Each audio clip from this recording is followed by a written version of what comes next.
Okay, so you've just received a notice from the STRATA Management Tribunal. It can feel pretty intense, I know. It's official and you absolutely have to respond. But take a deep breath.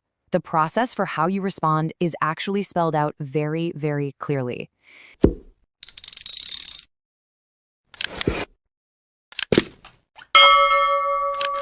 In this explainer, we're going to walk you through the exact first step you need to take straight from the official regulations. So you're the respondent. Now what? You're probably thinking, what on earth do I do now? Well, the good news is your next step isn't some big mystery. It's a specific formal procedure that's designed to make sure your side of the story is heard right from the very beginning. Your entire response. Everything starts with one particular document. And no, it's not a letter you write yourself or a quick email. It is an official form required by law. This form is the foundation for absolutely everything that follows. Now listen to the wording here because it's so important. The regulation says your defense shall be in Form 2. It doesn't say you should or it's a good idea. It says shall. That's legal speak for this is mandatory. So your first step isn't just to respond, it's to respond using this one specific document. So what exactly is this Form 2? The best way to think about it is as the official playbook for your response. It's the structured template the tribunal provides to make sure you give them all the necessary info in the right way. It is the only way to officially file your defense or to make a counterclaim of your own. Okay, so let's dive into the form itself. It's not just about filling in your name and address. Right at the start, you need to make a really clear, strategic decision. You've got 3 very different paths you can take, and you have to state your choice right there on the form. And here are your 3 options. Path number 1, you can admit to the claim. Path 2, you can dispute the claim completely.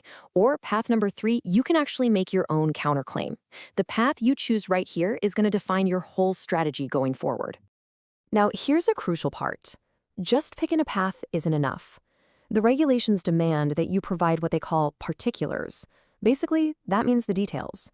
So if you dispute something or you make a counterclaim, you can't just say, I disagree. You have to spell out the specific facts, the reasons, and the evidence that back you up. This is where you really start to lay out the why of your argument. So, you've chosen your path, you've provided all your particulars, but you're not done yet. The form isn't complete until it's signed correctly. And I know this might seem like a small detail, but believe me, an incorrect signature can get your response rejected on a technicality. And the rules for signing are very, very specific. How you sign depends entirely on who the respondent is.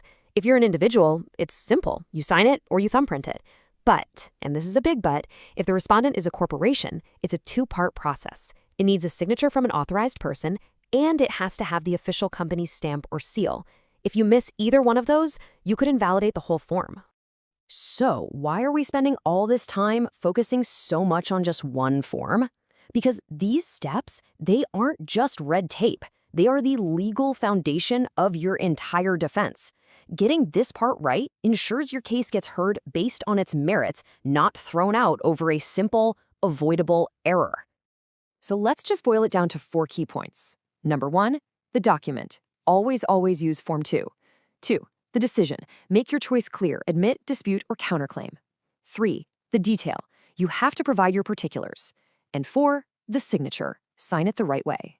Get these 4 things right, and you've successfully built a solid foundation for your response. This form, these rules, this is where your official story begins. Following the procedure correctly isn't just about defense. It's about taking control of the narrative from your very first move. So the question is, are you ready to build your case on the right foundation?